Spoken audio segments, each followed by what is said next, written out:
This is exciting, isn't it? In 5, 4, 3, 2.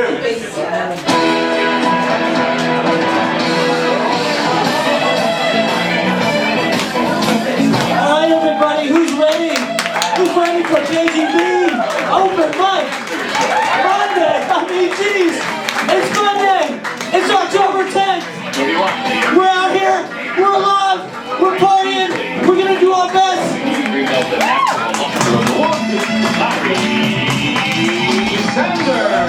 got Hank Kingsley!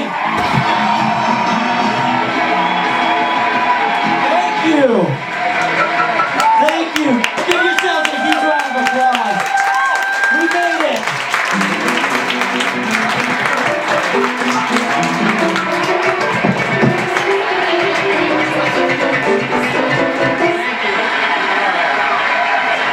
Welcome, I'm Matt Proctor. you are all ready. So much ready. I'm the host of KGB Open Mic Mondays here in the Red Room. Thank you. Let's have another round of applause. Just welcome. Welcome. Woo! Woo! We've got a lot of talent. This room is loaded to the gills with so much talent tonight. We're going to get straight to it. It's the intellectual atmosphere. I've been watching My Dinner with Andre, sharpening my verbal skills, sharpening my presence, my aliveness, waking myself up from the automation. That's what we're here to do. We're here to activate you. We're here to make you have the greatest performance of your life. Yeah! Woo! And to touch eternity in a moment.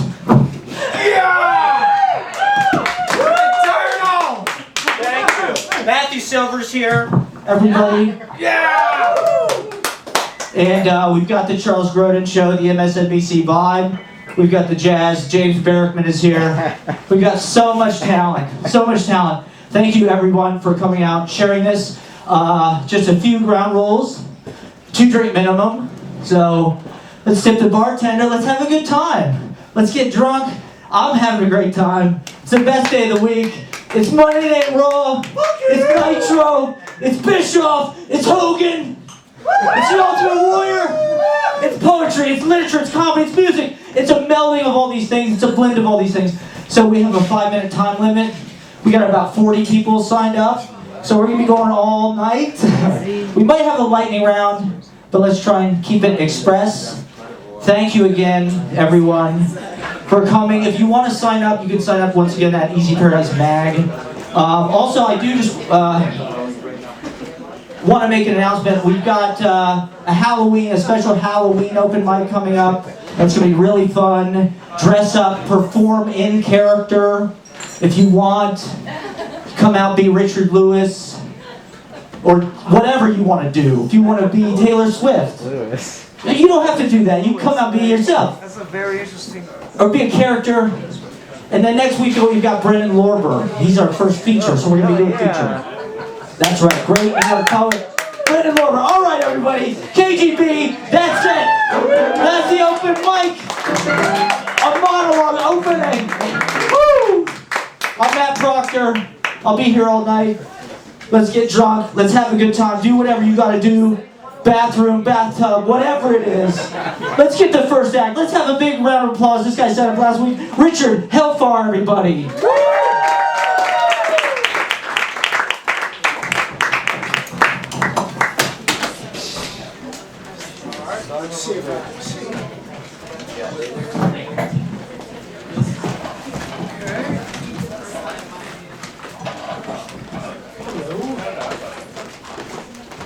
It looks like the poetry is normally downstairs, but I thought I'd start. Yes. When do I go on? India. I dreamed of men with curry-scented skin, luxurious eyelash, shining jet-black hair beneath a brilliantly oppressive sun. I dreamed of movies where the gangsters dance, full-breasted girls who sing but never kiss, of fragrant, dark emporiums that sell 100 unknown spices by the ounce. I dreamed of crowded streets, of elephants, bells tingling on their wrappings as they weave between the heated, ever-honking cars. Such noise, such honking, shouting in the marketplace, such crowded trains and overloaded trucks. And over there, the temple wears away, a peaceful crumble, if not yet a ruin. Ah, India, I dream your million gods. Whichever one is watching as we step inside to hallways darker as the sun is bright, into the bedroom with blue paint-peeled walls, brass candlesticks, an altar to Ganesh, and in the corner one brave little fan valiantly tries to cool the sultry room. I dreamed of sweat. I dreamed of incensed air. Maybe too much incense, but I'll live. Sky seen through moving curtains, moistened sheets, unusual positions in the afternoon. And in my dream I fell asleep and dreamed of men who dream of fertile, careless land, educated and uncivilized and raw, of guys in denim jeans and cowboy hats gunning their cars across the dusty plain, or taking their fedoras and their Tommy guns into the nightclub on the 100th floor. Such guns, such havoc, money in the air, such loud rock music underscoring lives. Ah, America.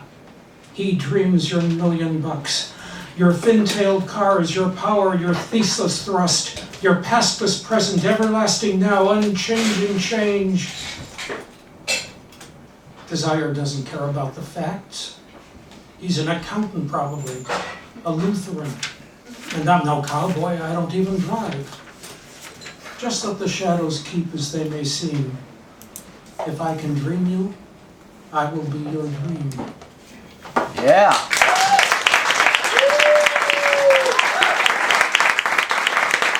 Great stuff, Richard Helfar, everybody. Thanks for coming out. All right, let's keep it going for Billy Petit III, everybody. Billy Petit III, the comedy styling. Yo, give it up for your host, everybody. What's up? How we doing, dude? That was great, man. That was like that poem really made me feel good, man. You know, being half Indian, I was like, man, feel properly represented. I've not been to India because I'm half black.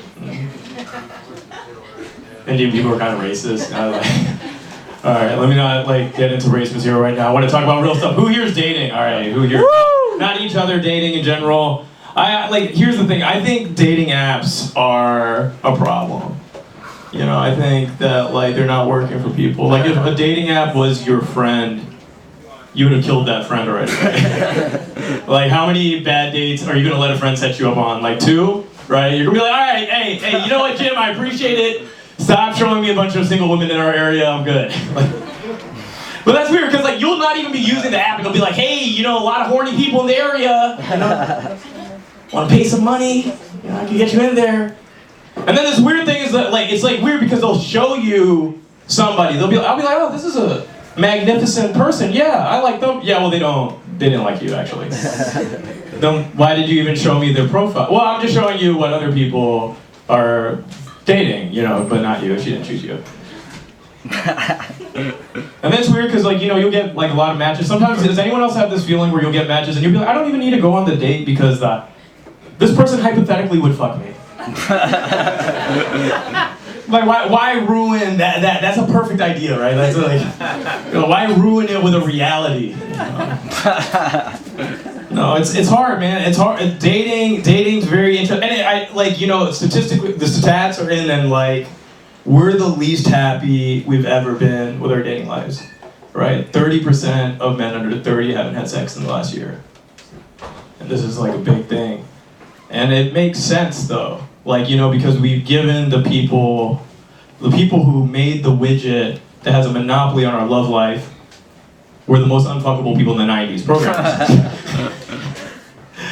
Is this a tech? I'm just saying. You know, so it's just the parameters. It's square. You know, it's square. Everything's a data. Oh yeah, put your this, put your that. You know, you'll date a bunch of labels. And who I am on a dating app isn't me. I'm on a dating app, I'm yes.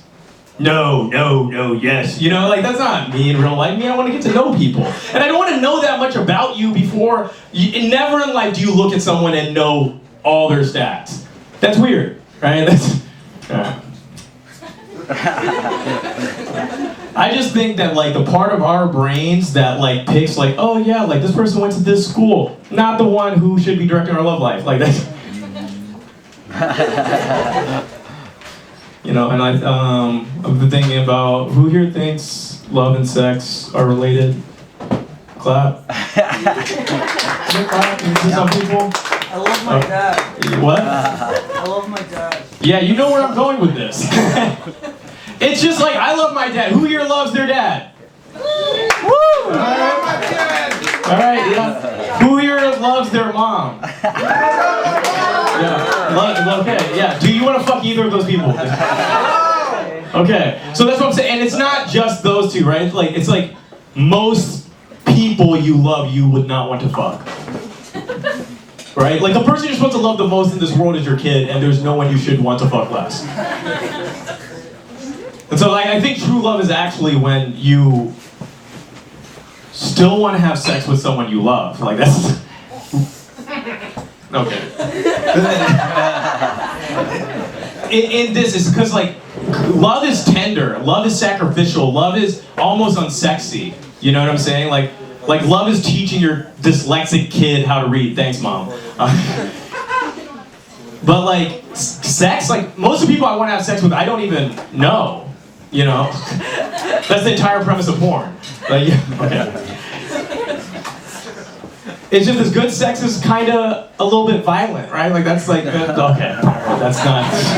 I'll get it like next time. Thank you guys so much for the room. For your host.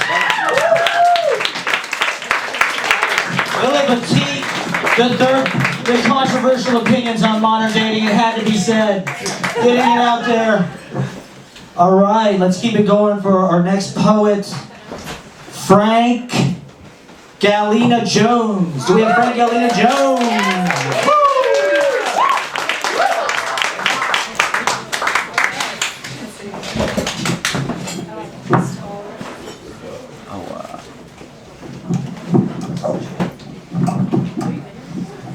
Alright. Hey everyone, I'm Frank. Alright, this is a new poem. There was a fire on my block this weekend, and then I wrote this poem. Okay. To the person who ordered contactless DoorDash delivery. That's the name of the poem. To the person who ordered contactless DoorDash delivery to 1684 Gates Avenue, 6 hours after a 4-alarm fire rendered 1686 and 1688 Gates Avenue uninhabitable. Did you order a late DoorDash breakfast to help recover from a righteous hangover and riotous last night debauch that stunned you into somehow not noticing? Did you come home literally after the smoke had cleared and burrow into bed, idiotic in your bliss? Maybe you ordered because you do every Saturday, because you simply could, because you're unaffected by the choicelessness of fire, the roaring soundlessness of it. Did you order not considering the absurd scene you created outside upon delivery? The deliverer arrives by moped along the sidewalk, is puzzled by the caution tape blocking his path and the rows of shut mouths of 1686 and 1688 gates. Checks his map, yes, this one, beyond the barrier, explains himself to the attendant firefighter, points to 1684, ducks the tape, climbs the 3 steps, rings, sets down the bag, looks up at the adjacent wreck, backs away staring into the great blue eye of opened roof that peers through next door's last unboarded window. Backs away as the eye blinks. A cloud coasting by overhead blinks the opening, then passes. Did you order a milkshake you knew you couldn't finish just to put it in the freezer and notice the intactness of it and wonder what color the flames would go as the coolant inside burned? Did you order because you were too busy to go out, too busy touching each precious thing in your apartment, visiting each precious voice on your phone saying, "You'll never believe," and by the way, I love you? Did you order contactless because you couldn't meet the eyes of the deliverer, the onlooking neighbors, the residual firefighters and marshals? couldn't bear it and so instead ducked out like a child from mother's skirts to scoop the succinct doorstep bag and retreat? It's hard, isn't it, to enjoy a meal while the smell of burned insulation hangs onto each stitch of the sofa. But better that than to leave the shared space, the certainty of still here to risk leaving and losing. Thinking anything can happen to anyone at any time, thinking, but maybe I do deserve it working out this way, thinking maybe if they'd been more careful, had the fire alarm batteries checked more often, hadn't chosen to live in such a fall-down building with such a junk-filled basement and a landlord so intent on selling high and soon. Did you check the fire alarm batteries while you waited for your delivery? Did you order because last night you got no sleep? Firefighters woke you with a megaphone announcement? Evacuate. Did you stand through sunrise watching the fire eat the building next door, wondering if it would spread? If your pillows would preserve the smell of burning in perpetuity? Did you order just to reaffirm that you still had an address to which food could be ordered? Descending the intact stairs, opening the intact door, one big piece of fuel with 2 glass panes, a few hundred degrees away from being shrapnel. Closing it again, steaming lunch in hand, noticing the closedness of closing, the inness of the landing inside, where the girl in 3L's Amazon packages were delivered, Prime Day, right on schedule. Maybe you ordered after several paralyzed hours because you bargained that you should eat, not slip back into your habitual clinging starvation, that thing you trade for a morsel of control. Though maybe you didn't order, your mother did after hearing about the night. Sent a boiled chicken and egg noodles, the simple food she would offer if the miles to her kitchen were not so many. It's hard, isn't it, to enjoy a meal while the smell of burned insulation hangs onto each stitch of the sofa. Yeah.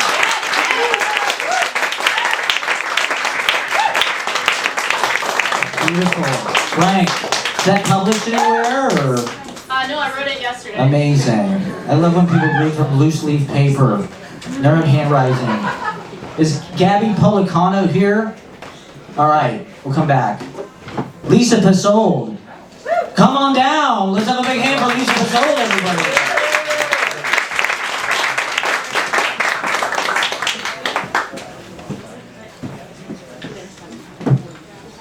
Thank you. Wow, it is very bright. Fabulous. All right. Now we will try. Here we go. Buttermilk drop. So buttermilk drop in New Orleans is the most perfect donut. You need to know that. Just as a small detail, you've got to imagine the taste of the buttermilk drop, sweet and a little bit too much in your mouth. Buttermilk drop. By lady parts, you mean not the cunt, but the great inner clockworkings of mystery and science. Though I do love the word cunt. The come hither hard swoop feel of it on the tongue and its place absence in language, when what we mean, cunt, is admittedly wide-ranging.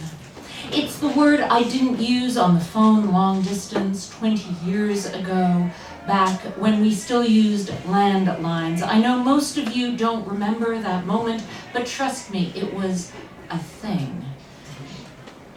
I'd been papped without any sense of celebrity and then flew out to work. So I was in France when the results came in and I clutched a clunky beige receiver to speak to the doctor's secretary through transatlantic static. Earnest in my panic, I said, "But am I gonna die?" Even now I am amazed. She didn't reply, "Yeah, baby, you gonna die. Sit down already."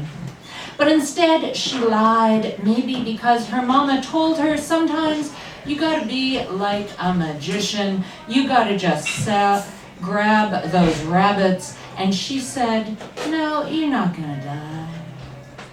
So now I can reassure myself, so many years, 2 surgeries later, while eating a particularly delicious buttermilk drop with you. It's like a donut hole, but with icing. So far, everything is quasi-miraculous, and that doctor's secretary was right. The lady parts aren't what's killing me. Not yet. Now I understand what she meant. What she meant was, not yet, love. Not yet. Yeah. And this is on the beach in the sun with friends. Late afternoon, we've melted into this flattened peach of a day. I pause before the squashed pulp of your lips as you roll over for sunscreen. The plump man down the beach from us has excellent curly hair, which I noticed, though mostly what I saw is how he seems desired by and yet distracted from the friend beside him, who is so shy near him. The friend's got that old school handsome going on, you know the kind. Each long, lean, muscled part of the body is motion. But there's something about his gestures that betrays him. Is he in love with perfect curling hair man who is maybe trying to ignore that fact? God damn, you say, those scars are really fresh. I hope he's wearing sunscreen.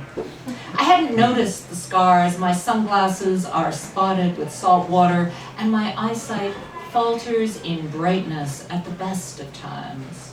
Now I wonder if the pair are only friends. My voice stumbles. Fuck that word. Why is only so paltry a thing? Why isn't friendship considered an immense love? Isn't it as good as? Isn't it deeper and more honest, more meaningful despite all the Valentines and the weddings and the fornications and the Tinders? The man turns to his friend and curves his fingers. Come on, come with me into the water. All these small, kind gestures some of us have learned so slowly in this sunshine where we are each a mess and also together. Yeah. Lisa Passold, everybody. Great. Thank you. So I think we're gonna have a little music next. Can we have a Lena Tenenbaum come up? All right, let's have a big hand.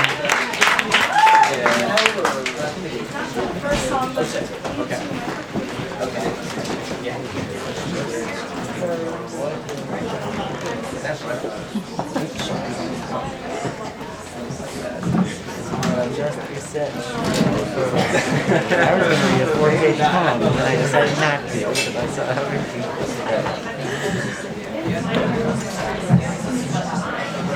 That's because I'm a good person. Hello.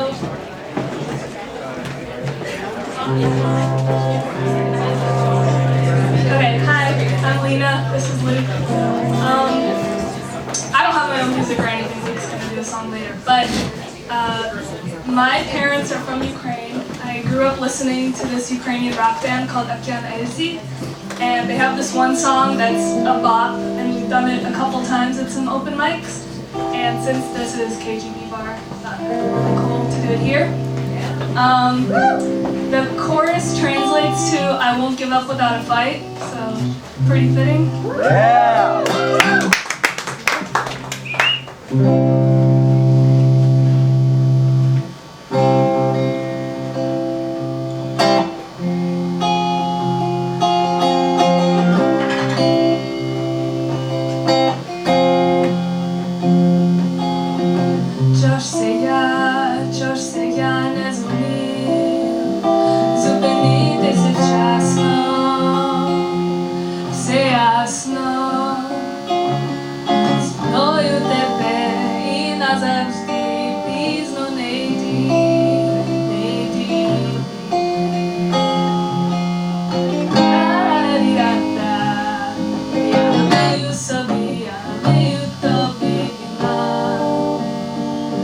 Хочеш із медом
Yeah, yeah. Oh.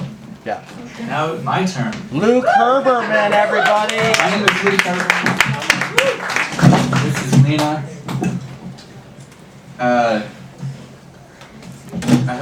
I hope people are buying drinks, having a good time, because this song is my drinking song.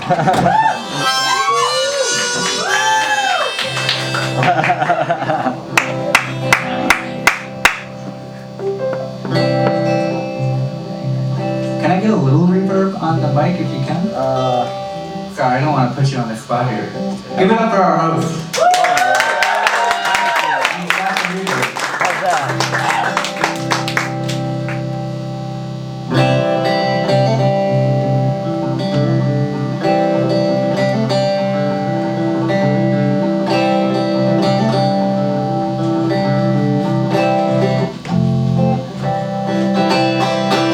Friends of the night, the drunk in the light.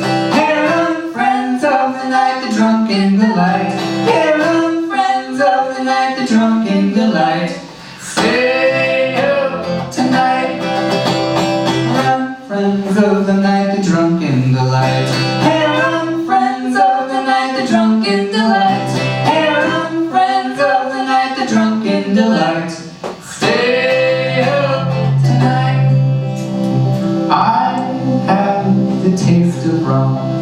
It smells grease from my tongue. I'm really strong and I'm in control.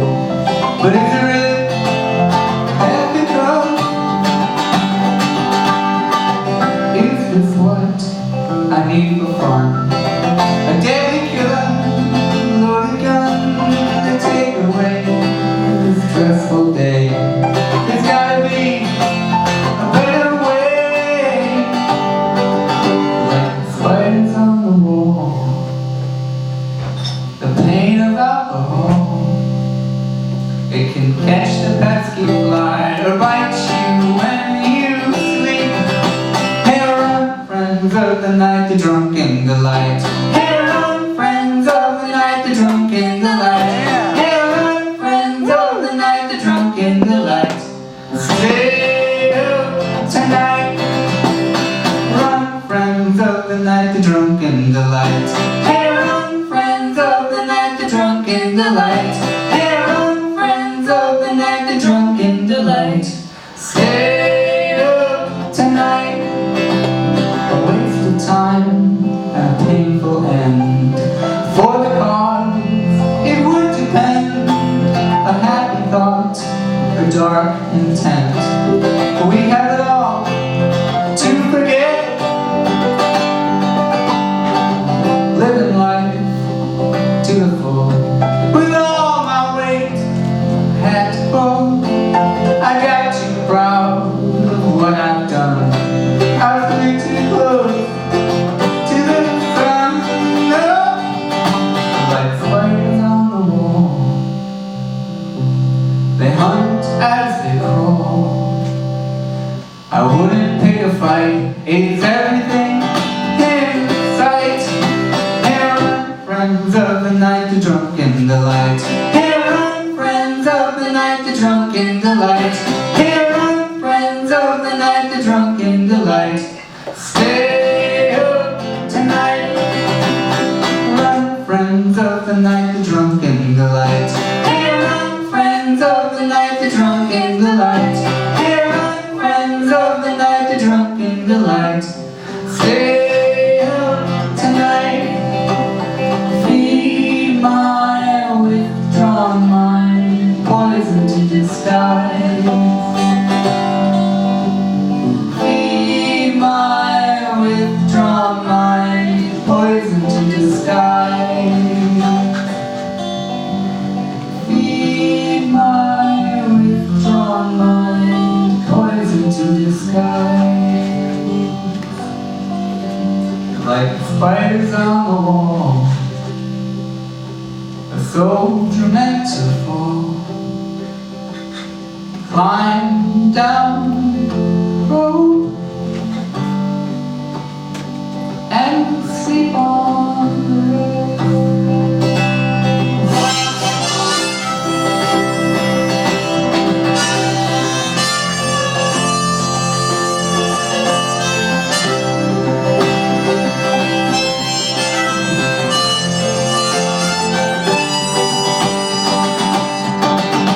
Here run friends of the night, the drunk in the light. Here run friends of the night, the drunk in the light. Here run friends of the night, the drunk in the light. Stay up tonight. Run friends of the night, the drunk in the light. Here run friends of the night, the drunk in the light. Here run friends of the night, the drunk in the light. Stay up tonight. Thank you, Lena Kerr-Brand. Sing that song anywhere you get your music. This is Lena Tannenbaum. Lou Kerberman and Lena Tannenbaum. Thank you. Sounded beautiful. The harmonica sounded great. The keys, wonderful. Dreams come true here on Mondays at the Red Room. The last holdout. It's the only culture left, I feel like, in Lower Manhattan, in the East Village. So we're keeping it alive. We're trying. Thank you all for coming out. Let's have another big round of applause for our next act, Kyle Colorado.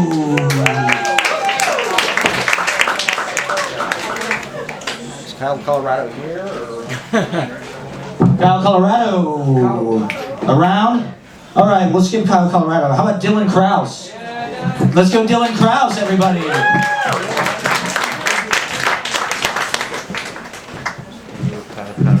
Hello. To be a real person. I couldn't have requested to follow a more humbling act as a stand-up.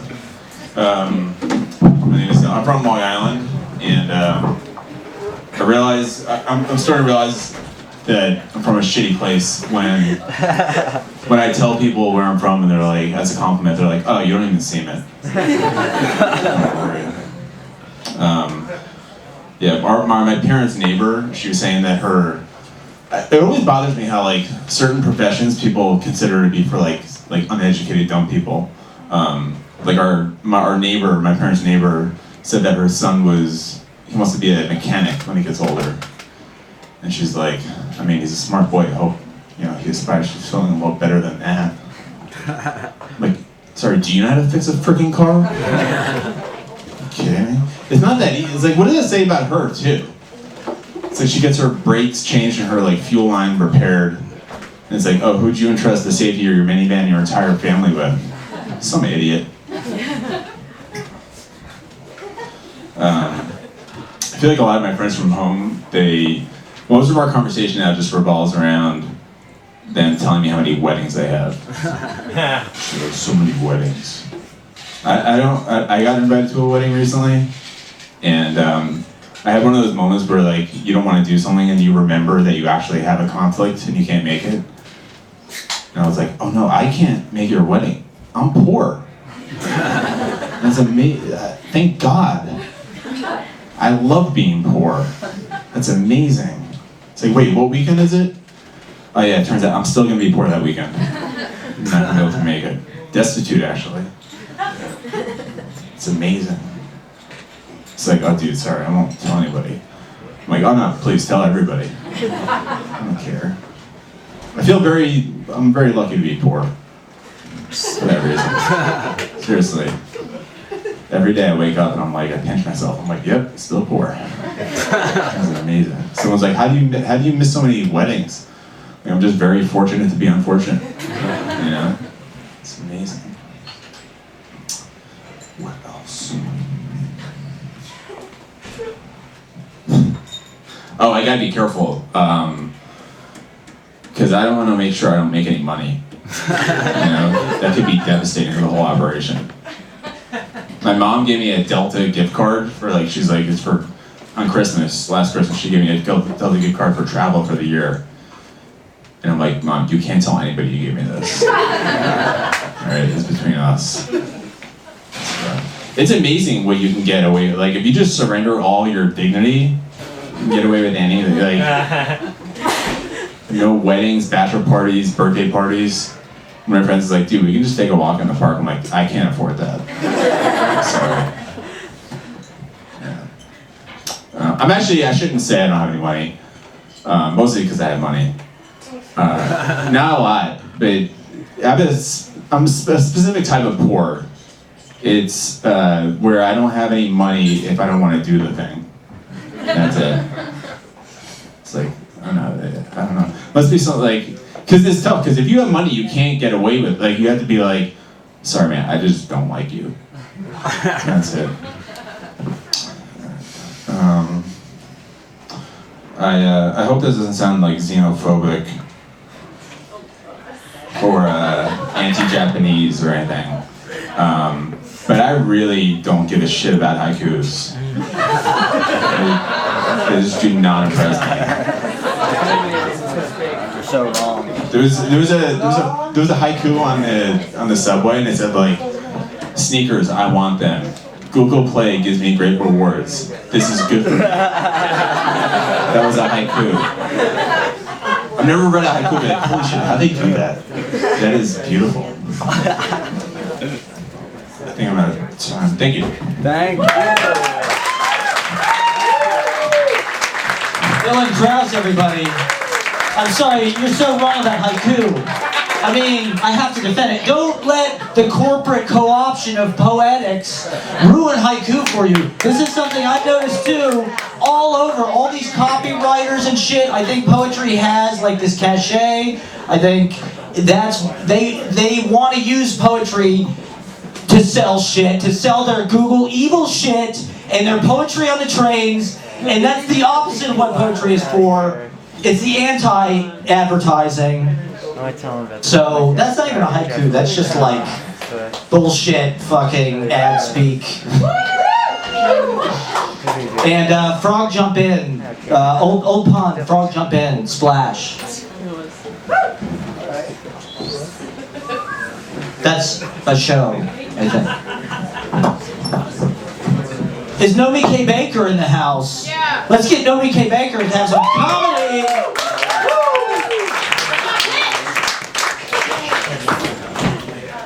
How we doing, KGB? Oh, that light is strong. Okay. Winter is here, but Still need my sunglasses. Jesus Christ. Can we lower that a little bit? Now, I feel like every act getting up here is just like, host, please change things for me. It's not just for me. I don't think I know this. I don't think it really. Okay, it's fine. I'm here. I'm here. My name's Nomi because I want all of you to know me, okay? I'm quite desperate for friends. I just moved back in with my parents. I'm from Queens. Anyone else? No? Yeah, Queens in the house. Where at? Jamaica. Jamaica! Yeah, one of my best friends from Jamaica. Okay, no, the rest of you don't care, but we'll talk after. No, it's good to be back. I was stuck in the South for a few years. Do not recommend. I was in Atlanta, Georgia, which, if you don't know, so, you know, the only thing I knew about Atlanta before going there were, like, the rappers, musicians, right, like Childish Gambino, Outkast, that whole squad. I didn't know there's a large Korean population there. That was kind of interesting to me. I was like, did they just see South and like incorrectly assume that was also the safest place? No, but there's really like I didn't hear any like Korean Southern music when I was there, right? Because I was like, when's the hip hop? Yeah, I was like, when's the Korean music, like Southern music fusion coming, right? I think it's gonna take another generation, but I think it's gonna have to be called KKK pop. Yeah, no, thank God I left. Where you live determines your health, and I had to move back north just to have unprotected penis sex. 'Cause abortion, it's a thing. Yeah, it's good to be here. I'm working on getting my citizenship for Austria, and there are no kangaroos in Austria. That's a real slogan in all the tourist shops there. No kangaroos, only the Terminator. And you know who else will be back? The Jews. Because too many years later, Austria is finally admitting that they played a little part in a little something called the Holocaust. And they're feeling so guilty that they are offering us reparations.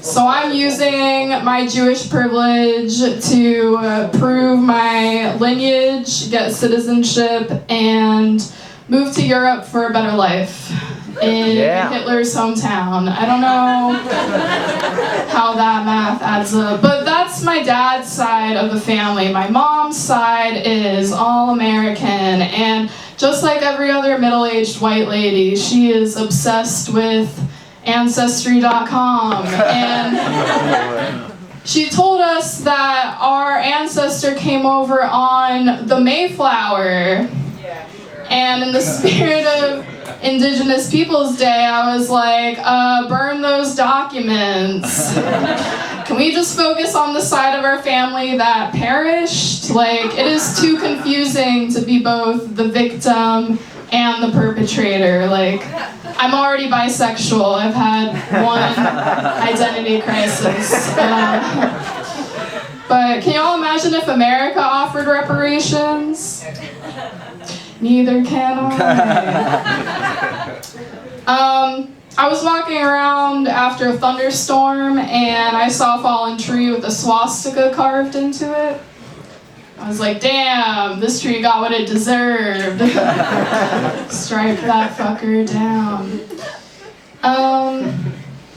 Yeah, it's good to be back in New York. Some things have changed, of course. I hadn't taken the train in a few years, and every time like we stopped and started, I remember my boobs hurt so much, and I was like, did we always put up with this? And then I remember that I used to wear bras. Anyone else relate? Pandemic things? Okay. You remember what? Okay, what else? You know, I'm gonna give some time back. Make some noise for the Ukrainian the Ukrainian duo. Like, someone needs to get you a record deal. Like, I can't see you right now, but someone get them a record deal. Y'all are great. But my name's Nomi, and I know me. Thank you. Nomi K. Baker, are you doing any shows or anything coming up we should come see you on? Yeah, There you go. Follow Toby K. Baker. All right, is Airhead? Can we get Airhead up here? Ladies and gentlemen, Airhead.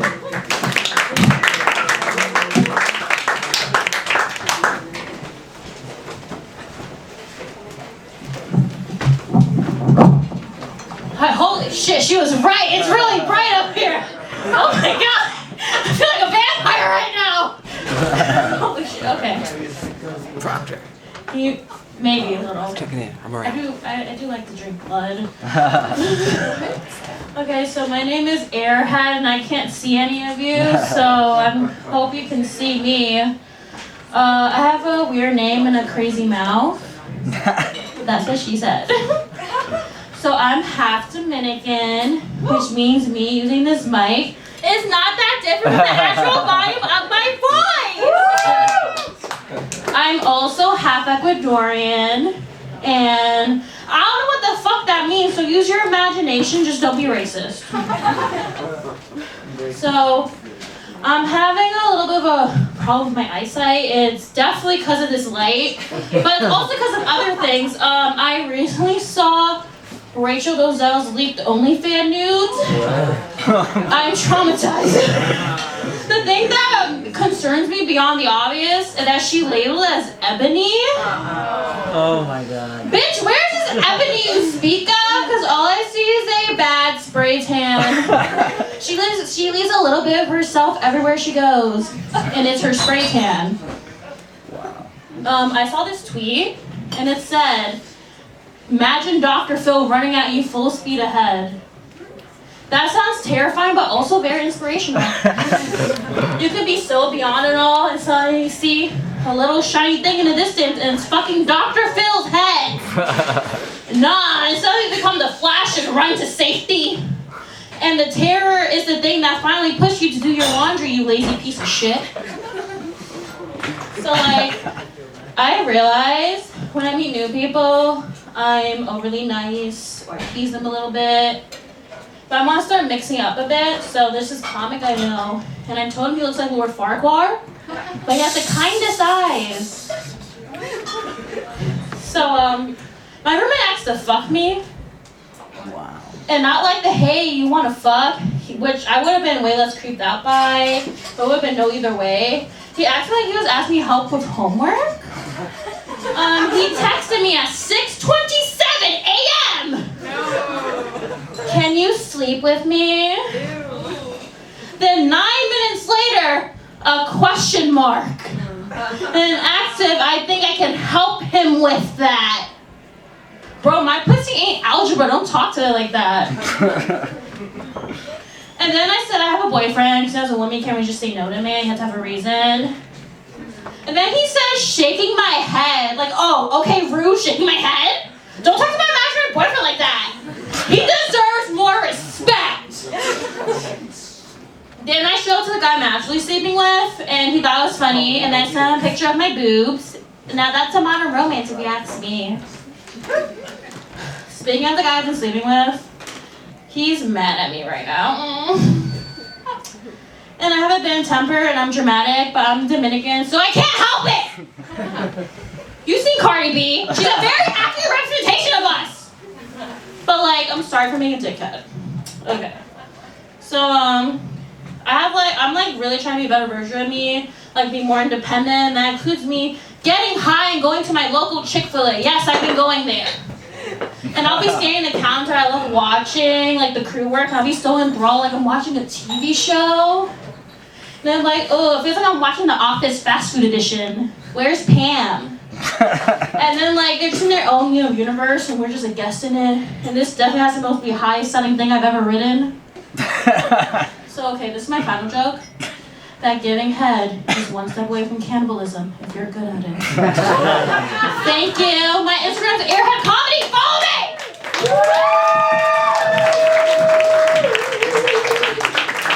Airhead Comedy. There was a lot of important information that we just received. Thank you. Thank you for talking about these things.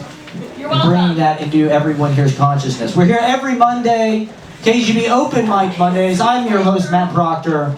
Sign up online at Easy Paradise Mag. Let's keep it going. Is Giovanni here? Giovanni, let's do it.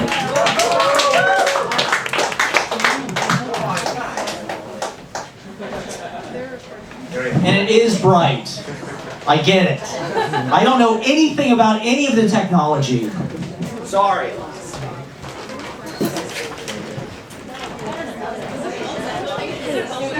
How much further? Are you sure? Thank you. Hi everyone, can you hear me? No, sorry, I was a little bit late. It's my first time, so I wasn't prepared. My name is Giovanni, I'm Italian, and I'm going to read you a translation in English of a poem from my first collection of poetry that came out in Italy last year. And it's in Italian, in English, it's a little bit of everything. And now it's going to be translated into English. So I'm reading you one poem from this little collection. Thank you.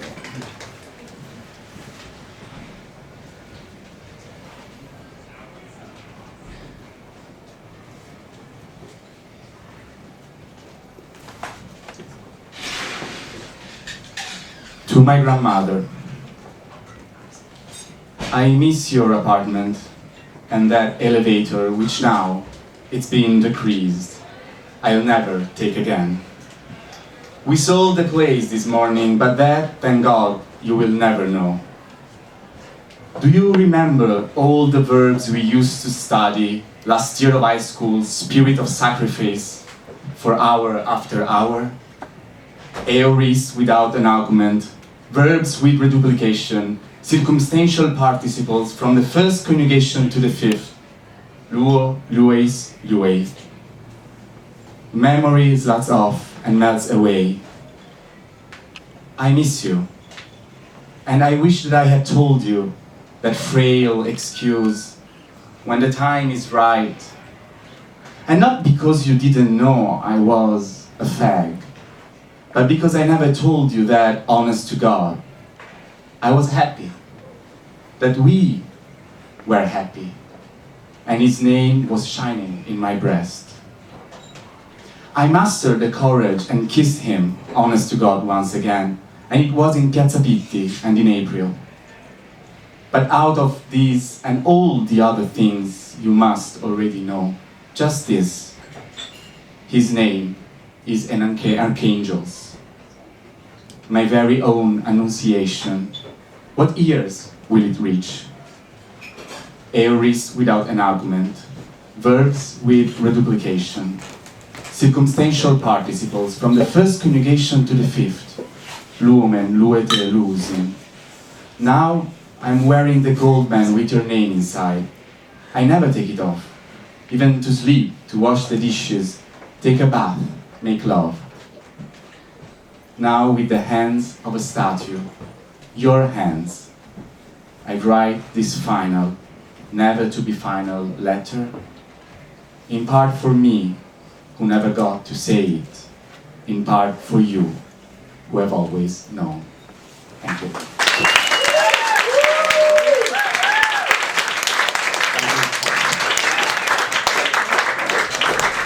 Giovanni, thank you for sharing. That was beautiful. Is that available in a book or anything? Or Yeah, the book is in Italian and it's called Scavi Urbani, but you can follow me at John Love on Instagram and I will keep you posted when the English translation is out. Thank you. Beautiful. Bring your translations. Definitely to open mic. Let's keep it going. This next poet, great poet, writes a lot of great criticism. Let's have a big hand for Joanna Acevedo, everybody.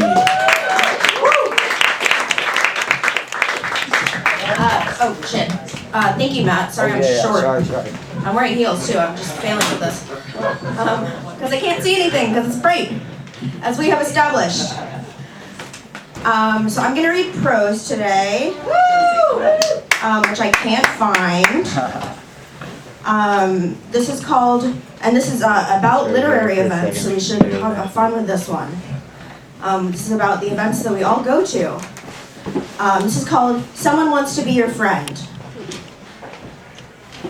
Lately, I've been sleeping so deeply, I've been forgetting where I am, that I'm even a human being. The dream world is so compelling, so all-consuming, that when I wake up, I'm surprised to be just me, present day, lying sweaty and tangled in the bed sheets. Recently, I've been having a hard time remembering people's names, faces. It all smears together into one flesh-colored blur, and I have a difficult time picking out who is important and who is simply background noise. I also have a hard time picking out background noise. Everything is humming, and I can't tell what's the important conversation and what's the drone of the car alarms outside in the street.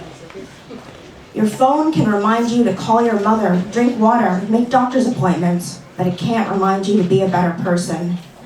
It can't remind you to be a good friend, a conscientious voter, a port in the storm. We put all our trust in these systems, but what happens when these systems put their trust in us? I get a Snapchat alert. Someone wants to be your friend. Maybe the problem is that I'm a narcissist. I've always believed writing involves a certain level of narcissism, at least personal writing, the level of self-obsession needed to do self-reflection integral to the process. Edgar Corrett, at a talk I attended at NYU early in my graduate level education, commented that being a writer doesn't imply having more knowledge than the general population. Actually, he said, being a writer means that one knows less than most people because you're voluntarily choosing to sit in a dark room and thinking about the human condition for hours at a time. I have less answers than you do, he crowed, a small man with gray hair, gleeful in his ignorance. I laughed along with the rest of the room, but the prospect disturbed me. Don't let anyone tell you your poetry is too confessional, someone told me at a poetry reading recently. You're working in a tradition, Sylvia, Anne, Robert. No one had ever told me my poetry was too confessional. This woman was drunk. I wondered if she was indirectly telling me just that, but I smiled and showed her the Anne Sexton line tattooed on my chest. I had just read a poem aloud at a well-attended reading about my summer suicide attempt. I felt like I was wearing a big sign on my head that said, "Crazy. Happy World Mental Health Day, everybody." It's amazing what you can share with strangers, what so-called civilized people will put up with. Later, at a different reading, I watched a woman pull her own manifesto out of her vagina to read it. At least I'm not doing that, I thought to myself. Thinking of the confessional woman again. Too confessional? People congratulated this woman on how provocative and thought-provoking her performance was. I left the room, called my mother, and said, I could have done without that. People continuously confess their secrets to me. I've always had a satellite dish quality, a kind of open bookishness that makes people want to tell me things. It all goes into the writing, like it's been directly funneled into a meat grinder, a kind of karmic vomit I can neither control nor explain. Family dramas, relationship woes, cancer diagnoses. It all gets swirled together, running down into the toilet bowl of my creative enterprise. I'm constantly looking for lucky charms, good omens. I'm superstitious. I try not to step on the cracks in the sidewalk. I don't walk under ladders. I knock on wood. The world is so random and surprising, I want some kind of order, some way to govern the way it works. This is an illusion. There is no way to create order. But as Anne once told me, a blessing is just another way of looking at a curse. What if I just kept reading and never stopped? Joked my friend Rob at a literary event recently. It played into all of our deepest fears as literary citizens. His poems are beautiful, but we were worried. Without some contrast, beauty and ugliness, the ambient noise of the city around us, the grinding noise of someone's buzzsaw in another backyard, his poems would have less weight. There needed to be a beginning and an end. We needed to be able to bracket his reading within our own lives, to understand that sometimes good things finish and new things begin. At a bookstore at McNally Jackson last week, one of the presenters claimed she was a lesbian who primarily dated men. Laughter floated up to the ceiling. I love a good contradiction. It keeps me on my toes. People are primarily made of these juxtapositions. It's called cognitive dissonance. How much you make sense to yourself is dependent on how much you can bore through the noise. I get a co-star alert. Share your poetry with others. I'm always looking for answers. How to write, how to live. In a taxi cab on Flushing Avenue, the world passes me by in a slurry of neon. I've heard that the moon holds all the answers in her mouth. I can see them if I squint my eyes after too many cups of liquid gold. Once, I told you I'd write something that wasn't about you. I'm still working on it. Thank you.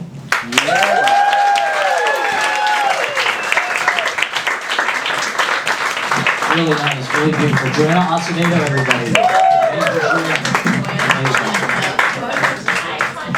All right, this next poet I met in Elizabeth Street Garden. They do a great reading series there every summer, Elizabeth Street Garden reading. She is the author of a novel that's out. You can get it at McNally Jackson, Hoontown. Let's have a big round of applause for New York legend, Susan Kirschbaum, everybody. Legend, downtown legend.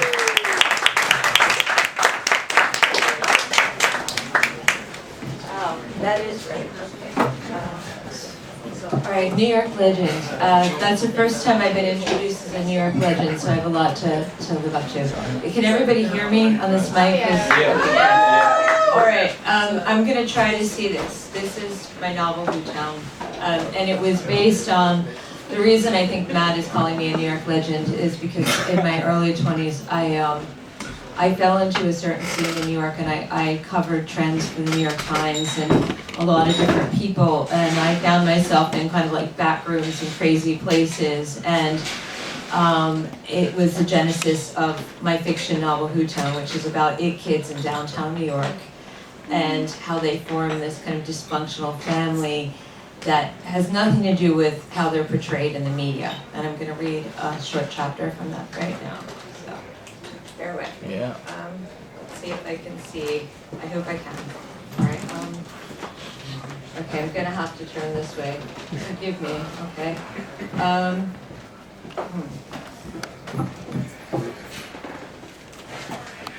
having a hard time seeing that. Good. Matt, can you help me out a little bit?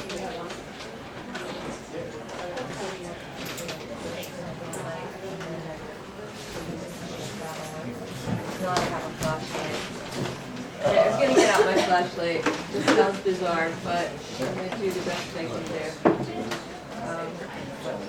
Yeah, you want to hold it for me?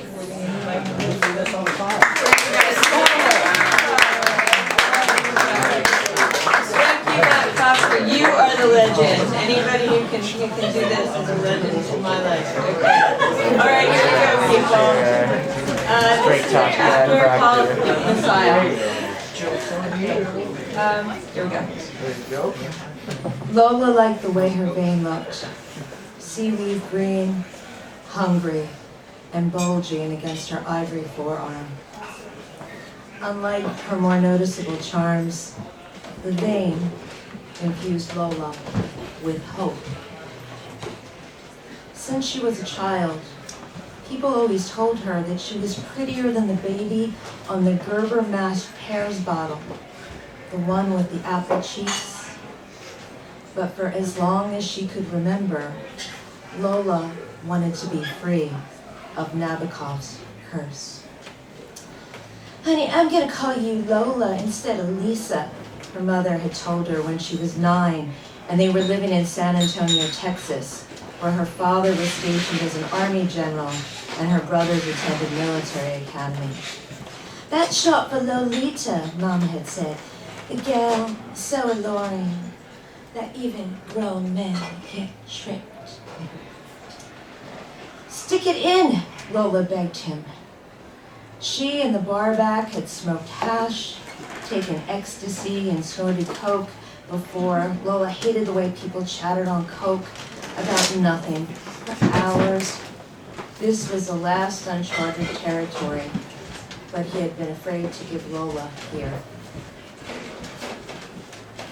You're not ready yet, he said for weeks.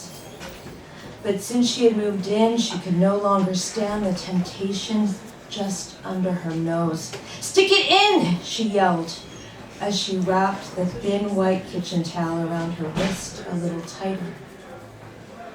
The barback dipped the needle into half of an empty can, which he had washed and filled with water and heroin. The owner of the bar where he worked kept a steady personal supply, and in the past month began to share with the staff. The barback and Lola sat on the floor of a closeted space furnished with one mattress. Lola bit her lip. She breathed heavily through her nostrils, as though it were sea air she was inhaling, rather than the vinegar-tinged dampness from the floor of a bedroom in Williamsburg. I don't know, Lowe's, the barback said as he laid the needle on the edge of the filling can. Lola grabbed for it, but he slapped her hand. Please, please, Lola said, and she started to whimper in a way that her mama used to call a false start, as a warning that if Lola didn't quit, Mama would really give her something to cry about. With one hand still wrapped around the syringe, the barback rubbed his free palm on Lola's shoulder. I just don't want to hurt you, Lola, that's all. She recognized the sorry expression on his face, like a dog who was about to piss in the house. It reminded her of her brother after he had shown her his penis and asked her to ride it like a pony when she was in grade school. If you don't stick that needle in my vein in the next 5 minutes, I will scream so loud. The cops will show up, she threatened, and I will never talk to you again. Just look the other way, he said.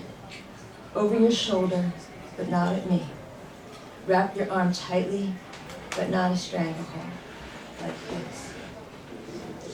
He pushed his fingers into the towel, right below her elbow. Lola realized that if she gazed back, he'd hesitate again, but she hated not seeing how he was manipulating the gear. Lola, just look out the window and count to 10 backwards, he said.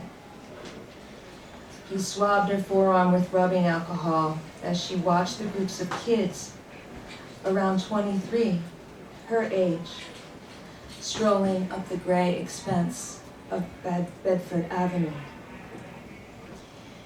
They seemed to stride aimlessly, the same way Lola had when she had abandoned the University of Texas her freshman year. Lola always heard that in New York you could reinvent yourself. So she hitched all the way to Times Square, the starting ride at cost as little as a laugh for a joke, and ended 6 hitches later with a blowjob from John. But she had refused to do more than that. Lola's voice assumed a soft lilt as she began to count. 10, 9, 8, 7, 6. On 5, it pricked, and she felt it cool as he lifted the edge. Keep counting out the window, he instructed. It doesn't hurt, does it, Lowe's? No, she said, and shook her head as she continued. 4. He pushed the needle in further. She felt the drug burst through her like a meteor.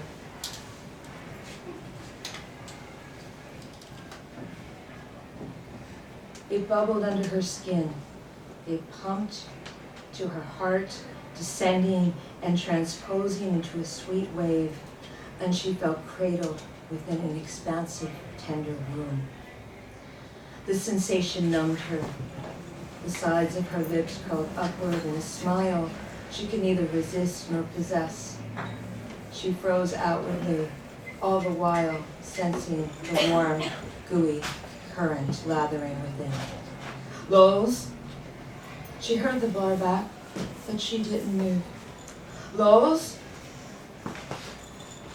Lola perceived him, but not as being next to her, but as an echo.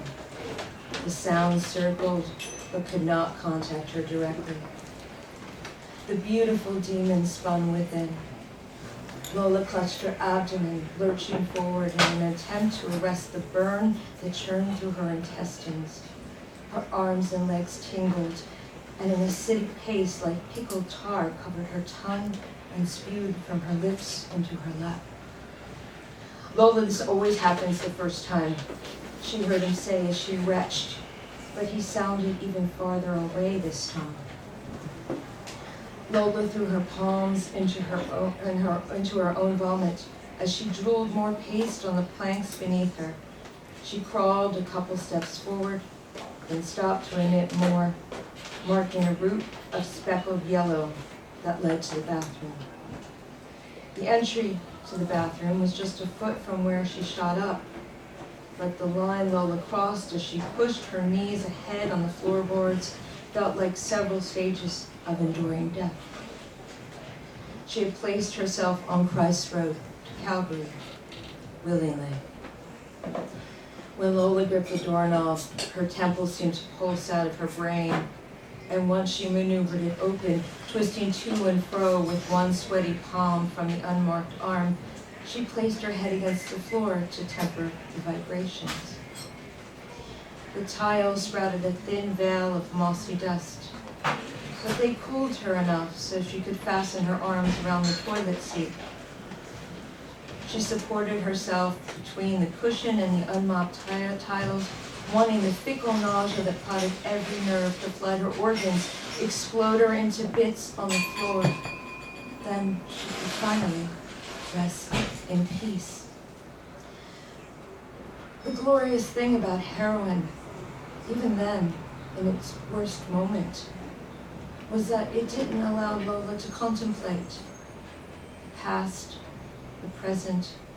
The future didn't count, just the moment in which she existed, supine and boiling upon the dirty floor, then eradicating, perhaps purifying her entire insides into the toilet. She was spanning the divide between heaven and hell, up and down again, up and down. She was unaware of how time passed between jolts, only that the force had surrendered her will. The spot where the needle had pierced swelled and throbbed. A patch of blood had crusted there, and just when Lola was sure she was finally ejaculating her innards, aorta, intestines, spleen, liver, uterus, full into the porcelain tunnel. It ceased. She held onto the cushion for several seconds in anticipation of the next rush, which never arrived. Gradually, she became aware of the smell of her insides, skewered and steamed into a noxious vapor. The demon had calmed and was now scampering under her skin in rolling waves. He whispered in her ear, "Sleep, my child, sleep. I will cradle you." Lola caressed him on the tiles. He massaged her heels, through her soles, inside and around her toes, up through her calves and thighs. He flattened her stomach with a firm rolling pin, which kneaded over her breast. And he blossomed into furry fat poppies deep within her chest that circulated into rays of electric violet, burgundy, and gold, shooting through the veins of her neck and behind her ears to soothe her scalp from the inside. Loz, are you okay? You've been in there for a day now. Lola picked up the sound from outside the door, but she didn't move. She didn't need anyone. She was in love. Thank you.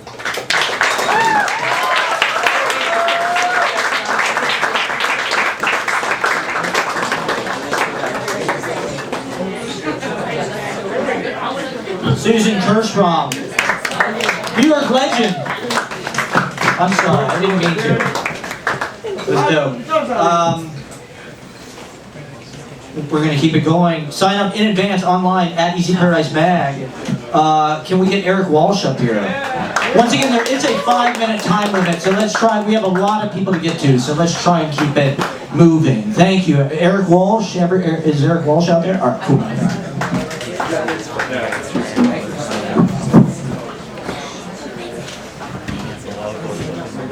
My name's Eric Walsh. I also wrote a book pretty recently. It's a book about God. It's an autobiography.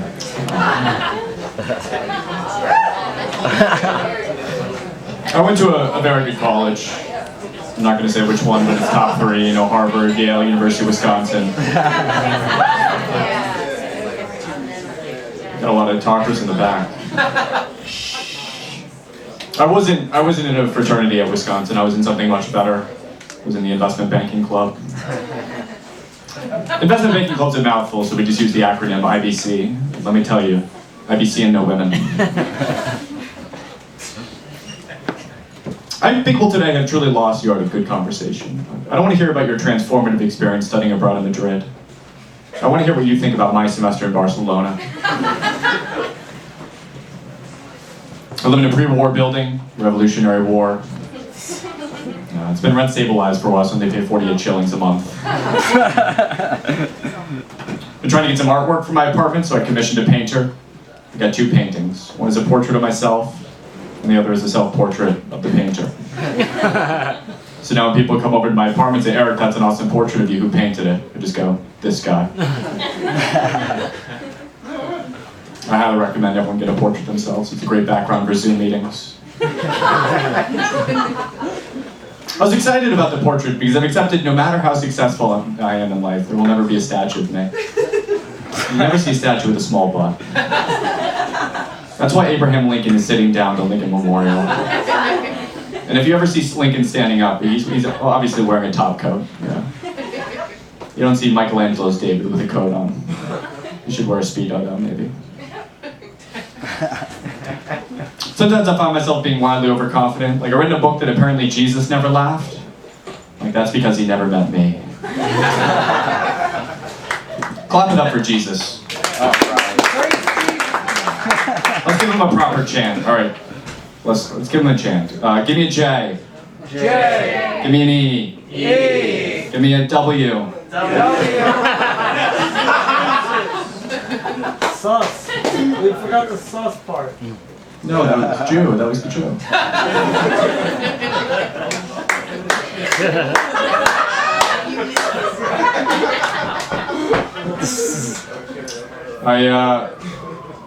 When I first started doing comedy, I sent one of my recordings to a friend, and he said that I was never going to make it in comedy. I was like, how do you know? You've never done comedy before. He's like, I'm not a dancer, but I know a bad one when I see one. I replied, I hope you dance your way to hell. No, I didn't say that. I thought of that in the shower 3 years later.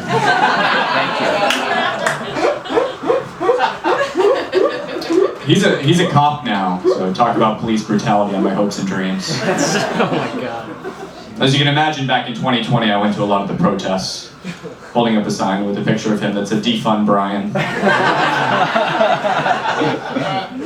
Defund this specific policeman.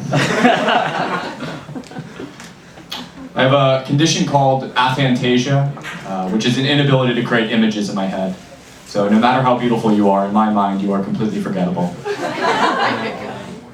I remember, I realized how I first came out with this term is a teacher told me to visualize failing my final exam. And I sounded like a complete tool when I said, I can't visualize failure. I sounded like a young Tony Robbins. It's weird not being able to visualize. I can't relive past experiences, and I also can't visualize the future, so I just live in the present effortlessly. Yeah, Buddhist monks spend 12 hours a day meditating just to get where I am on a regular Tuesday. I don't pursue enlightenment, I am enlightened. They say 93% of communication is nonverbal. You know what I mean?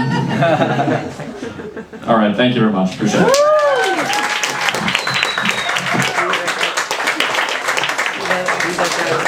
Very funny, Eric Walsh. Thank you. You got any shows coming up, or? Nah, just come back next Monday. Fuck that. This is the only show that fucking matters. Eddie Stone, baby. Let's get up and do it. Laugh. Ha ha!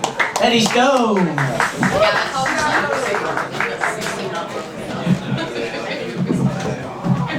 I'm actually the last comedian. I just changed my outfit.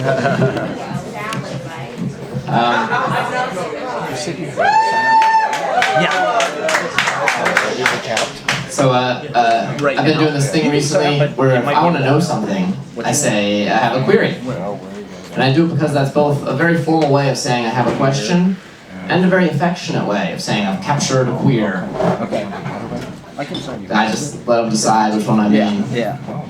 The next part of my set, I'd like to talk about three things, and that is fathers, fires, and alliteration. It's one down. I really thought that'd do well in the room of poets. I don't know. You all need to Google alliteration. It's gonna, skyrocket your art form. Yeah.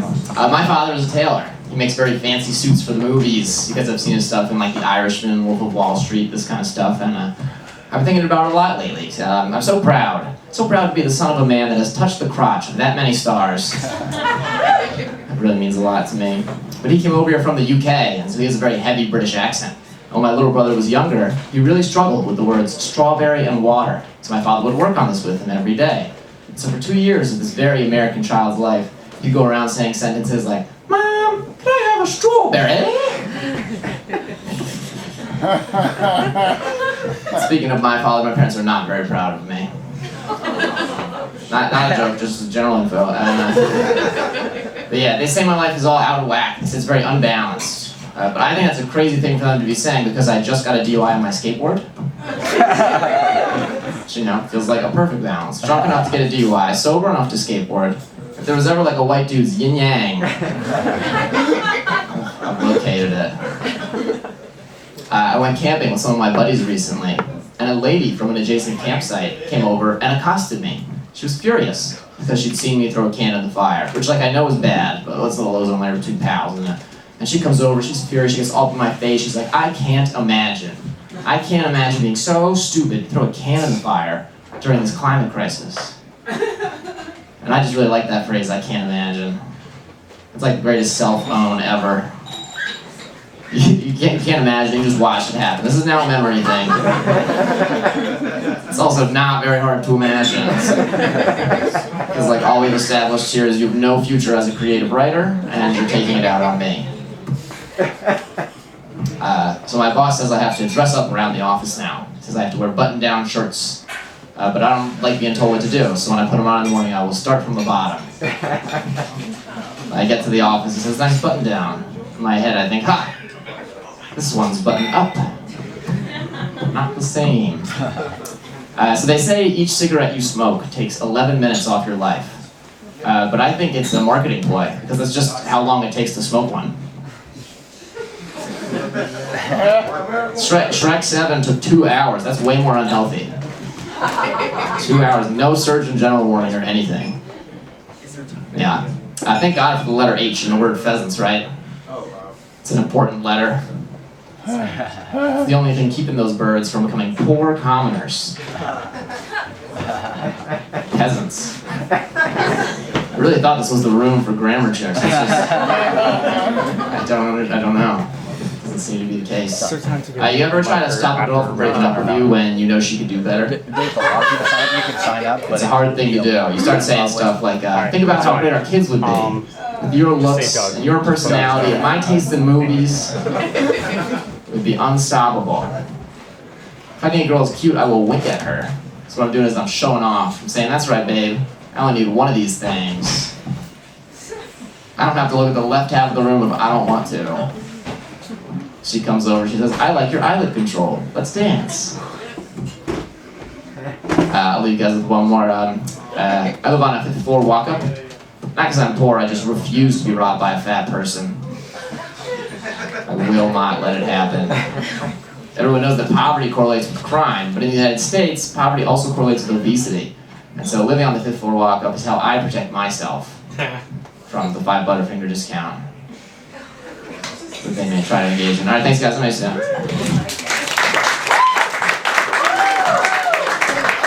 Eddie Stone. You hear David Clash.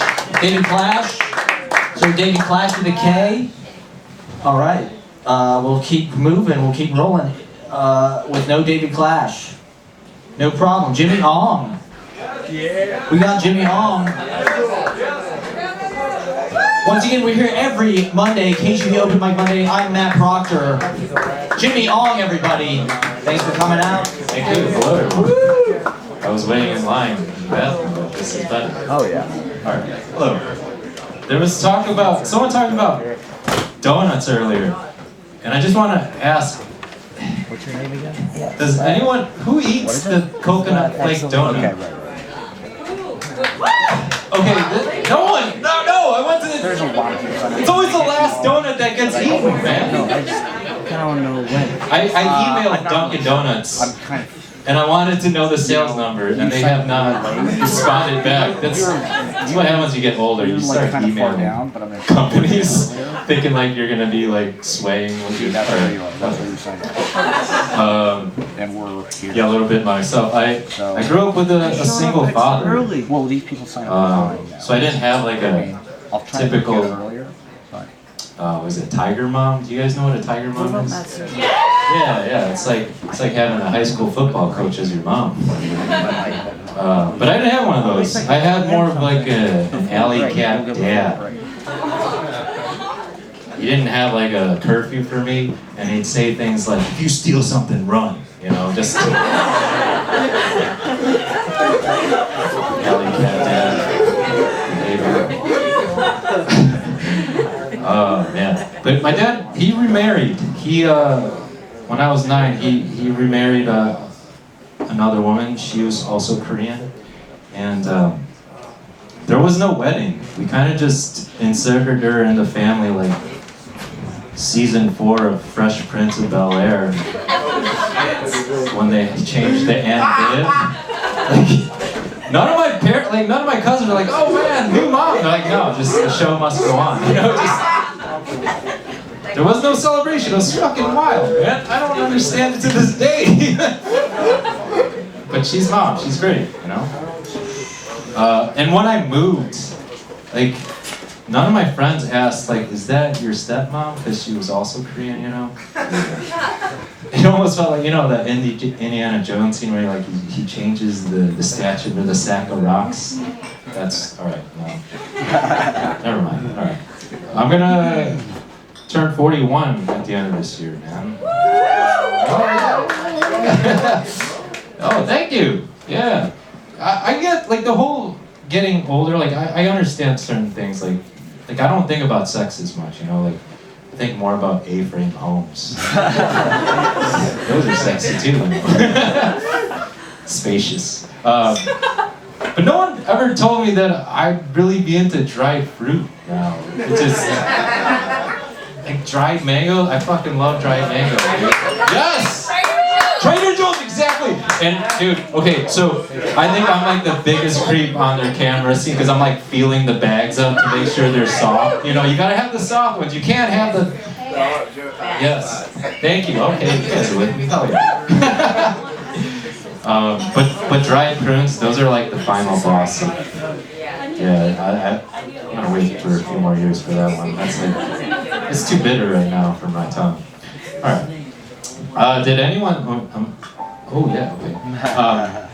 I'm not gonna play piano this time, but I did learn to play piano during COVID, and I bought like one of those electric pianos, and it's like, oh, weighted keys. You ever fucking play a weighted key? It's lies. Because I tried playing one of these guys, it was like, you think you're good at riding a bicycle, but the training wheels are on, you know, just fucking flailing. Like, you ever be drunk and ride a city bike? That's what it... They gotta do something about the steering, right? It's so loose, and I'm surprised I'm standing here right now talking about this. Yeah, it's always a trip. All right. Do I got time left? What do I That's kind of. Yeah, I'm sorry. Yeah, I'm done. If you want to wrap it up. No, I'm done. I'll get it. Sorry about that, man. No.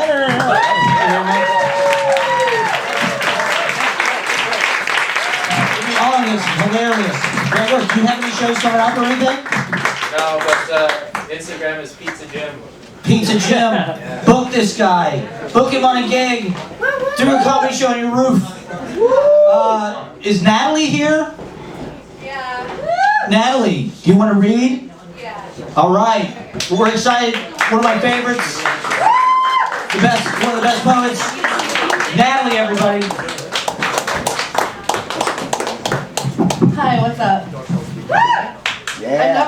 I'm always like, I get on stage and I just like stand in this little box and I'm trying to like get get comfortable, you know what I mean? I write poetry. Last time I read a poem about the strip club. I'm gonna read some more poems about the strip club. I want to write a whole book about poems about the strip club. Yeah. I wrote this when I was like a baby stripper. That's what we call it. And it's like about being new. It's short. The other dancers tell me, we can tell you're new, girl. And if I had known everything I do now, I would have said, I can tell you're a dancer, girl. I can tell by the way you count your money, how you smack the stack, how you beat it against your thigh to stiffen it. I can tell because I placed the stack in your hand and you told me it was $2 short of being 100. I ask her, how do you do that? Because I am still new girl and do not know how not to ask questions yet. The face I put on looks bare against her precise beauty, the sharpness of her eyeliner and cheekbones. Because no one knows cash like a stripper, she tells me. Yeah, I said stripper, not dancer. Because I like my singles. Some girls like their hundreds, but I like the looks people give me when I open my wallet, when I go to the bank. I like the volume of it under the rubber band, how it hugs the paper. Because when I go home, this is the only proof I have that the night happened. Yeah. One more, is it okay? Yeah. Okay. This is a poem about our house mom. A house mom is the like manager for the girls, kind of. Her office is like in the dressing room. She has like snacks and deodorant and perfume, like, you feel me? I'm really close with her. I would probably be dead without her. It's called Conversations with House Mom. Setting the dressing room. House Mom tells us stories about when she was a dancer. A man came in and threw crumpled up dollar bills at me on stage, so security threw him out because this was Boston, she says. The baby strippers hang on her every word. But when I got done with my set, I picked them up and realized that they were hundreds. She made $2,000 in 6 minutes. House Mom shows me pictures from when she was dancing. I miss my stripper body, she says. We all tell her, but you look hot, Mom. Her long, natural ginger hair hangs past her hips. House Mom tells me that when she was dancing, her father showed up at the club. When my old boyfriend breaks up with me, House Mom calls him a pussy. Never stop dancing for a man, she says. On Sundays, the club does male review. I ask House Mom if they work as hard as we do, and she says, I don't think men ever work as hard as women. Yeah. I love that. Thank you. Sometimes people are like, why did I say that? I ask House Mom if they work as hard as we do, and she says, I don't think men ever work as hard as women. I read House Mom's tarot cards at her desk. The witch is in, I say. I flip back my white robe and stride towards her, cards in hand. I have witch hands and stripper nails, which tap against her desk as I shuffle. I normally charge $20 to read in the club, but for Mom, I do it for free. We pull money cards. Strippers are often spiritual, for we believe in the power of self. We have manifestation circles and light money candles. Every night, we bet on ourselves. House Mom pulls the hanged man. I sacrifice myself for myself. And isn't that what this is? House Mom always tells me you have to play the game with your eyes. Let them think you're going to give them a blowjob. When I take off my false lashes, I rip off part of my real ones. I want to be violet now, I tell House Mom. Before I was lilac, and before that, daisy. I love how you're always a flower, she tells me. But this time when I say violet, I mean the color. How I could be the deepest of purples or pastel and baby, sultry or sweet. How I can choose either end of the spectrum. In the dressing room, I become every beautiful or idealized version of myself. This business is for pretty girls who aren't already rich, she says. House Mom tells every girl that you can always call me. I'm on stripper time, which means I never sleep and I will always answer the phone. There is something to be said about who becomes a stripper and what it takes. Why are we able to? There is something to be said about who needs a mom. Thank you.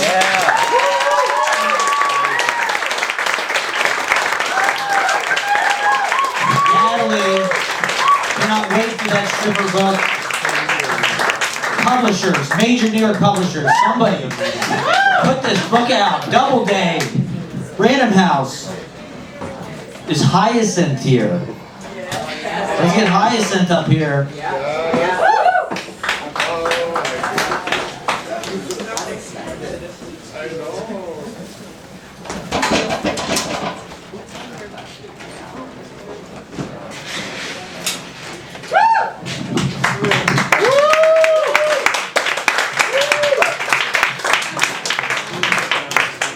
Thank you. I'm Hyacinth. I'm a performance artist and I'll be doing a short poem.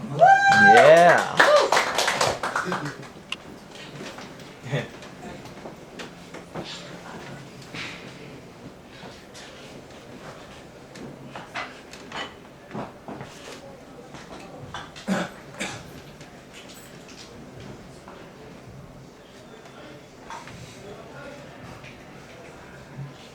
Guilty mess, my sweet red mouth janitor, who greets every dirt with ever-sweeping compassion. But what about your dirt?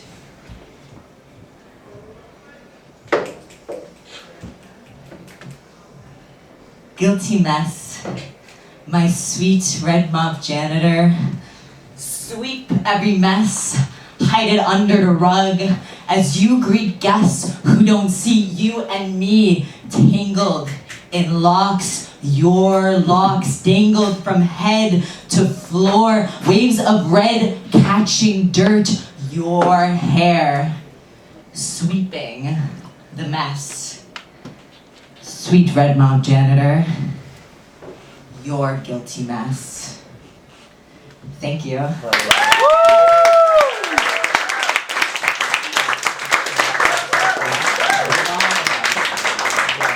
That is what it's about, folks. Bring a mop to the open mic, please. Thank you, God, for doing that. I want the Tish kids. Is Tish in the house? I want ETW. I want this to be Tish. FOMA? Is there FOMA? Yeah, FOMA. All right. Let's have it. A big round of applause for FOMA, everybody.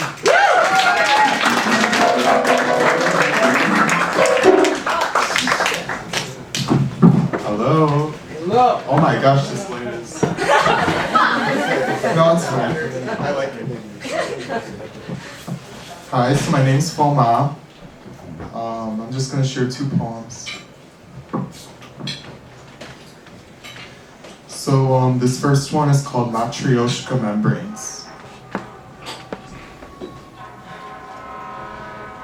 Matryoshka membranes, broken vase of Gerbera daisies. My cheeks are blue, my eyes are red. You would think by now I'd be dead.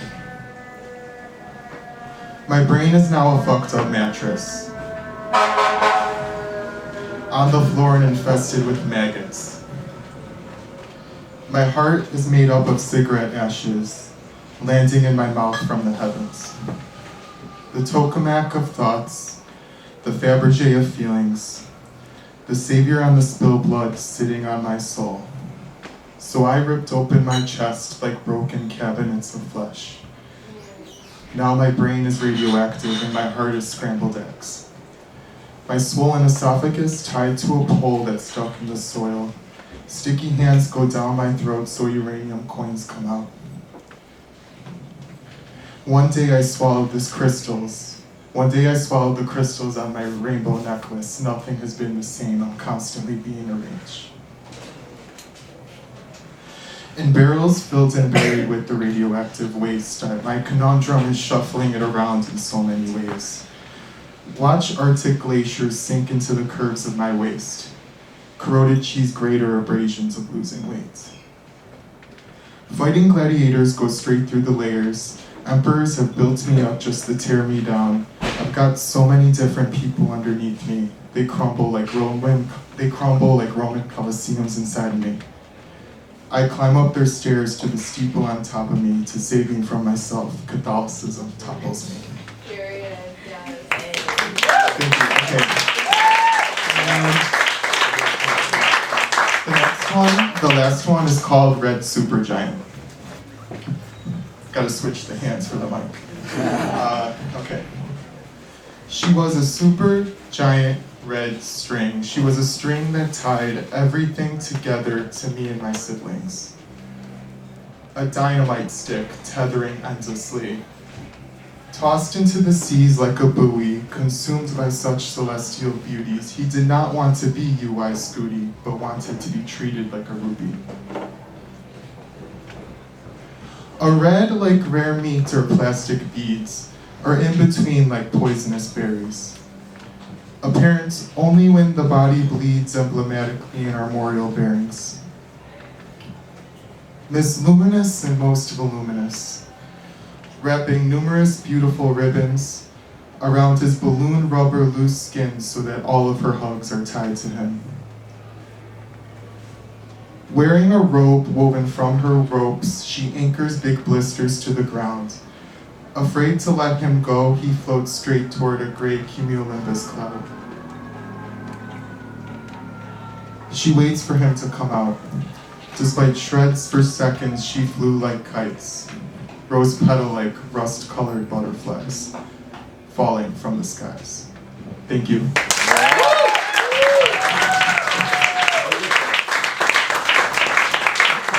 FOMA, everybody. Social media, follow social media. Oh yeah, FOMA House. FOMA House, everybody. Is there a Chloe? And a Chloe sign up?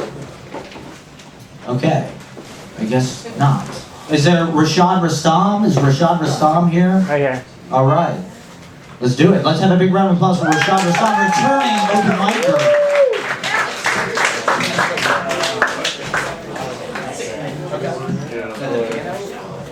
Does anyone have a guitar?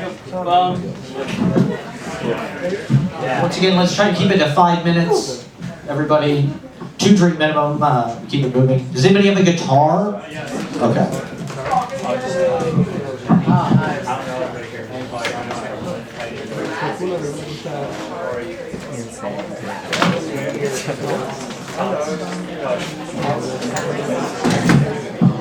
I'm just gonna ask that when I go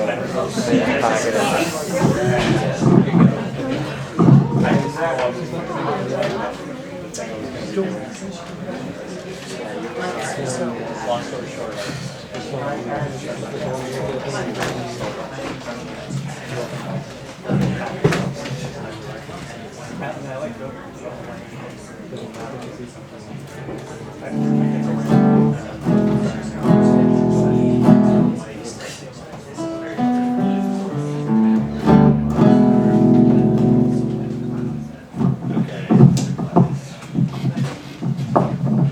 I usually play with an acoustic guitar, but I guess this is fine. Thank you for letting me use your guitar. My name's Rashad. I'm only gonna play one number. This song's called Space Cowboy.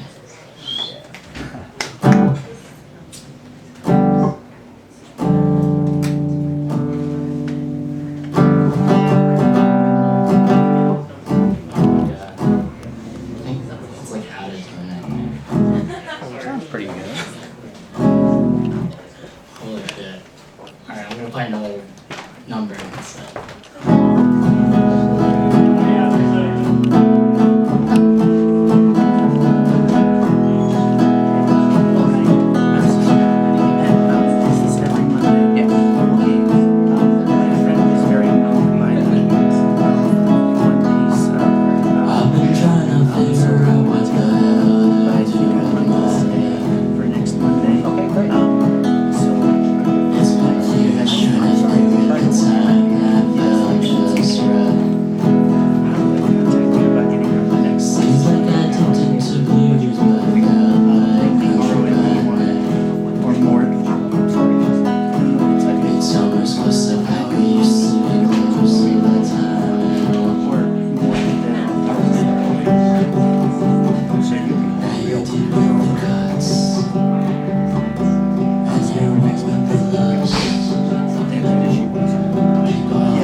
SoundCloud or Bandcamp or anywhere we can listen to them? Yes, just follow my podcast. All right. It's called Wear Many Hats. All of you guys should come on. Let's be on this podcast. I wear many hats. The showers sound beautiful. Creamy. All right, it's Lamir. Are you ready? Yes. Let's do it. And this next guy, first timer here at the open mic. We're super excited to have him. Thank you, James. Did you do that? James, my sound guy. Not the first timer. I gave me the You came. You were here last week. That is true. I'm sorry about that. Very much the last one that was here last time. That is true. You hung out all night. I'm sorry about that. I'm super excited. I think everybody's excited to see this I'm not act. asking you guys to be excited. Oh, do you guys identify as guys? Vladimir, everybody.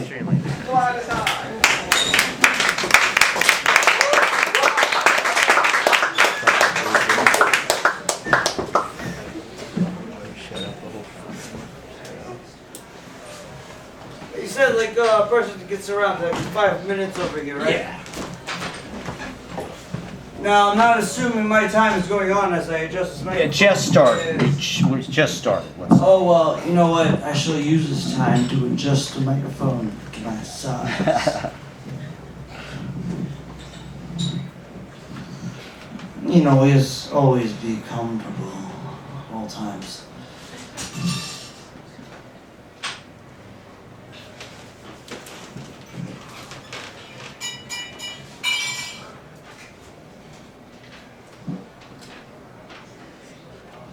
Yes.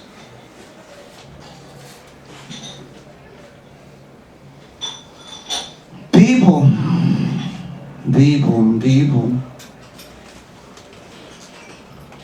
Who are we? Are we people? I don't know. Put your hand up in the air if you're people.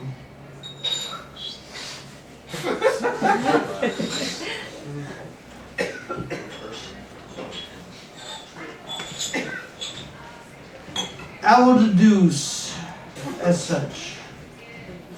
Wait before you decide what your opinion of what I'm about to say is going to be. I haven't even said anything yet.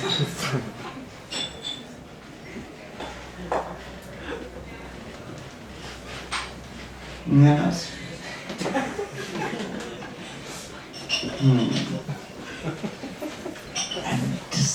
I'm gonna say like the most anticlimactic thing ever right now. You're gonna love it. Fucking perverts. Who am I?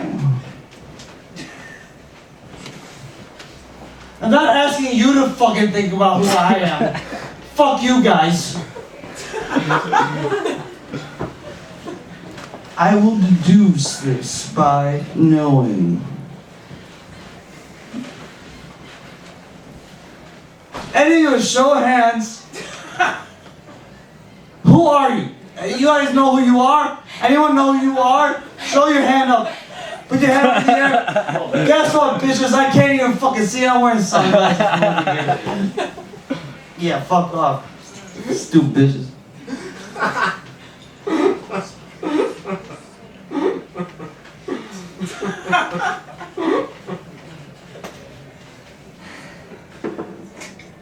Yes, okay, that's the next thing I wrote down. Alright, hold on, just give me a fucking second. Come on. What the hell? Give me some time.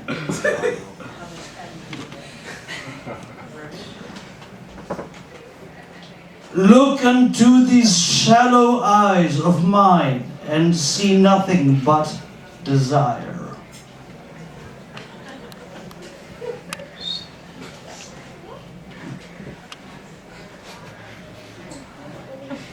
Enough of that, right? Yeah, fuck that shit.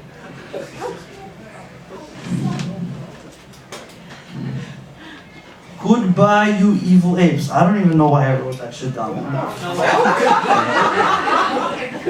Oh, fuck, man. This existential condition, you know, thank goodness I never went to university because I would have ended up becoming a fucking professor. Yeah. Give me a department. I shall write a treatise about how you like stare at me too much. You evil apes. You fucking evil apes.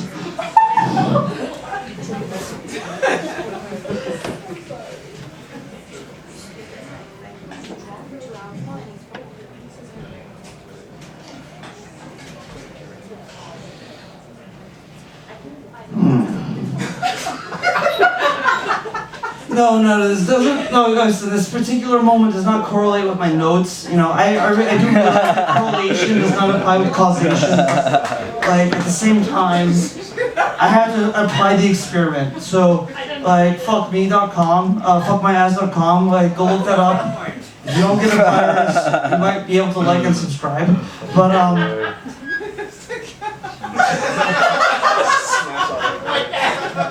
Pringles. Yes. Pringles. Would you like to see what is underneath the man in the can? Right, I wrote that joke. Yeah, sorry. Oh, fuck me. God, I'm really lacking structure in my approach, am I not?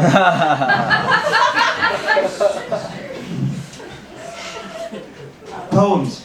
Oh, right, yes, because it's a philosophical thing I kind of like. I'm just have a boner with, you know. Hey, yo, any dudes out there got a boner for philosophy? Listen, you know, like one fucking left hand, Andrew Tate, right hand, Jordan Peterson. No, didn't think so. Okay. Alright, all you guys fucking secretly jerking off to their fucking lectures while you're listening to hardcore drum and bass and watching your hentai, you dudes. Fucking morons. You don't know what culture looks like. You're uncultured swine. Yes. Because I tell you what, men, what bitches love the most is what I put it in quotation marks that I've written down here in my notebook. Ultimate vulnerability. Women love a man who is truly vulnerable. A man who only puts his sunglasses on so that he can cry on the inside. I'm telling you, that shit makes your dick soft, but it makes the girls hard. Nothing gets a girl harder than a teardrop on a man's tough-looking face. Are we gonna read something? Or, I mean, this is great, but we're approaching the time limit. We're past the time limit. We're past the time limit, but that's all right. Oh, I'm so sorry. It's great stuff. No, there's nothing of substance. Flag here, everybody. That's exactly what we needed. Yes. Killing, slaughtering. That is exactly. Please come and do that. I don't even know what the fuck that was. Just come and do that. Is Rachel Rothenberg ready to follow that insanity? Let's do it.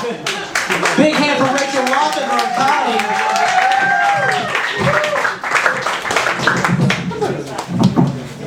He called it comedy, but if you don't laugh, it's performance art. All right. A lot of people are said to be unapologetically themselves, but I myself am apologetically myself.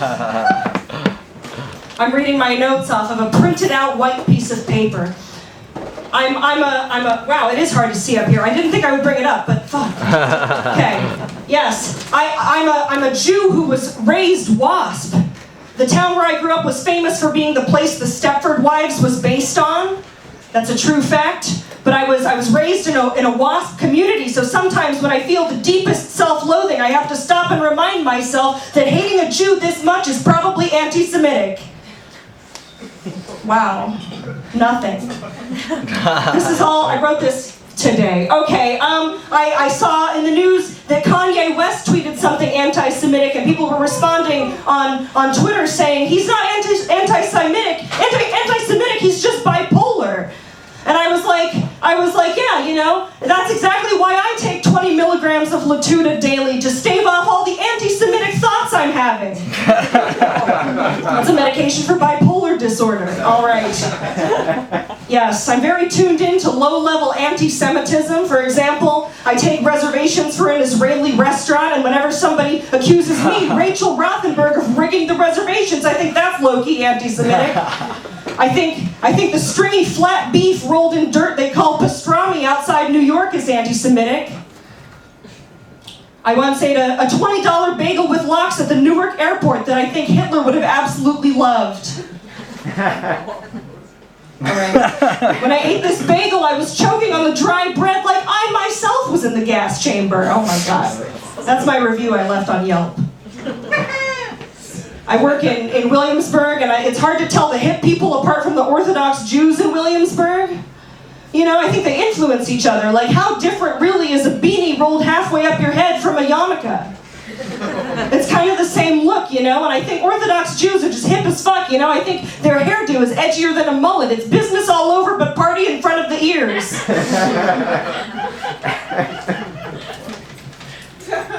Good. The other day I did something bad. The other day I declined to support an independent bookstore in favor of ordering books on Amazon because I was too embarrassed to buy the two books I had picked out together. The first book was Loving Someone with Bipolar Disorder, and the second book was The Art of Clowning. That's far too much information for a cashier to receive about me, you know? But you see, I'm 31 now. I feel like the future of my face can go one of two ways. Either I get Botox and I embrace or I embrace the expressiveness of my face and become a clown, you know? Those are my options. As I see it in clown class is cheaper, so I'm looking into it.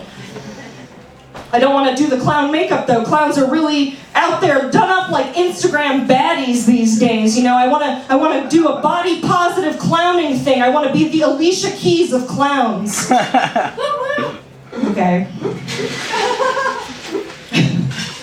Is that the light? Yeah. Oh, thank God. Okay. I can only do.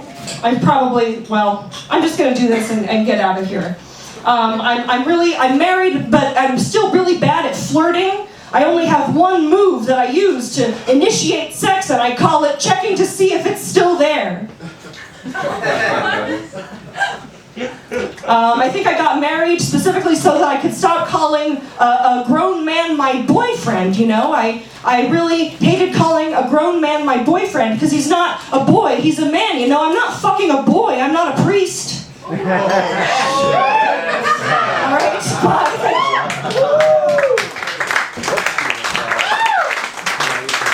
Rachel Rothenberg telling it like it is, everybody. Killing. Comedy. Laugh it up. Megan Krantz. Let's get Megan Krantz up here. Great poet. Annette from Long Island City. Very excited.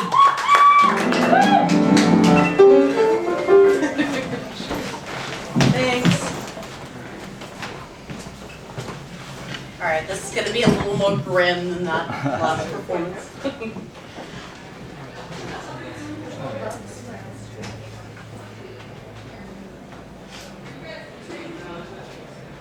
Alright, so my first poem is called Full Code. And full code in the medical profession means you do chest compressions, you hook them up to a breathing machine, you do whatever it takes to keep them alive. So this is commemorating the first time a patient ever said, keep my family alive no matter what.